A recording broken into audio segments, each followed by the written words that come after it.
Oi! Agora a gente vai falar sobre os volumes ventilatórios e a sua relação com a asma. Um dos volumes ventilatórios que existem é o volume de ar corrente. Ele é o volume numa respiração normal, a inspiração e a expiração sem ser forçada, que seria assim, a pessoa respirando normalmente mesmo. Aqui no gráfico ele aparece assim. Aí, além disso, a gente também vai ter o volume de reserva inspiratório, que é o quanto que a pessoa consegue forçar da respiração na inspiração, né? Então, não é um movimento natural, seria mais ou menos assim. Até tu não conseguir mais puxar o ar. E aí, esse seria o volume de reserva inspiratório. E aí, a mesma coisa acontece também no volume de reserva expiratório. Existe uma quantidade que a gente consegue expirar para além do volume de ar corrente. Aí, para além desse volume de reserva expiratório, existe o volume de reserva, volume de ar residual, que é um volume de ar que ele fica ali no espaço morto, tanto anatômico quanto fisiológico, sendo que o anatômico ele não faz troca de gases e o fisiológico faz. E aí, então, a gente tem também a capacidade vital, que ela vai ser a soma desse volume de ar corrente com o volume reserva inspiratório e expiratório. E a gente tem também a capacidade pulmonar total, que vai ser a soma da capacidade vital com esse volume de ar residual. E aí, quando a gente está falando de um paciente asmático, um dado que vai ser muito importante vai ser o VFUM, que ele é o volume expiratório forçado, né, em 1 segundo. E aí, né, sobre o VFUM, então, o VFUM, como o próprio nome diz, ele é a capacidade da pessoa de expirar o máximo de ar possível em 1 segundo e ele deve ser pelo menos 70% da capacidade vital da pessoa. Então, tu deve conseguir expirar em 1 segundo uma quantidade razoável de ar. Uma pessoa que não é saudável, ela vai expirar menos que 70% da sua capacidade vital. Aí um exemplo disso são os pacientes asmáticos.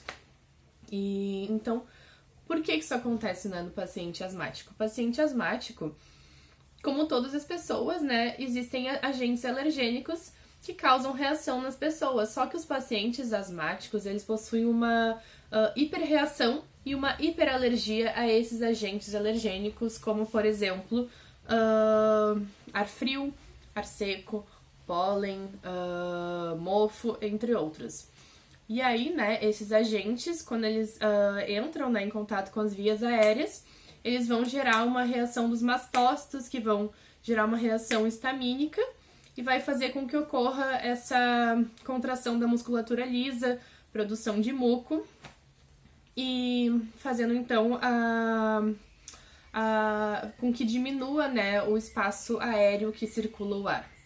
E aí vai ser esse o motivo pelo qual a pessoa com asma ela vai ter mais dificuldade para expirar, fazendo com que, sim, ela ainda vai ter a mesma capacidade vital, mas o VFUM dela, o volume forçado em 1 segundo, vai ser menor, porque ela vai demorar mais tempo para atingir aquela capacidade vital. Então, né, sobre pacientes com asma, tem outras coisas importantes que a gente pode falar.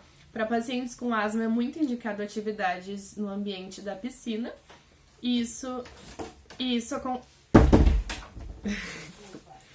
acontece porque no ambiente da piscina a gente vai ter mais umidade e mais...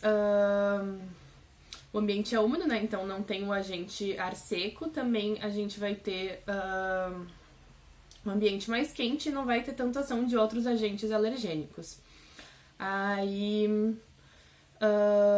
além disso, né? No ambiente da piscina também a pessoa ela vai estar favorecendo essa musculatura expiratória, porque tu tem que forçar a respiração na piscina.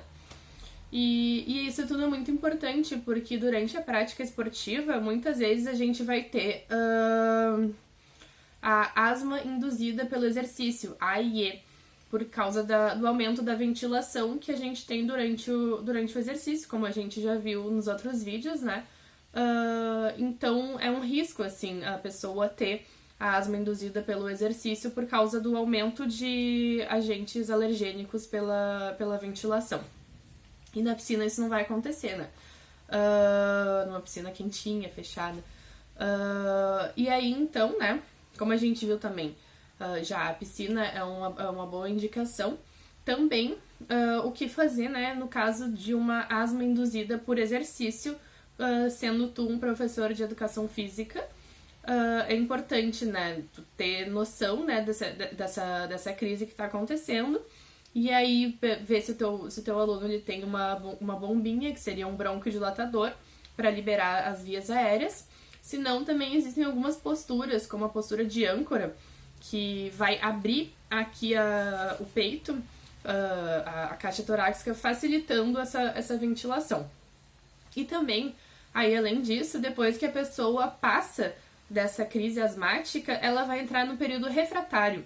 Então ela não vai ter risco de, na próxima hora, pelo menos, sofrer outra crise asmática. Então tu pode colocar a criança para fazer exercício de novo depois que ela estiver recuperada.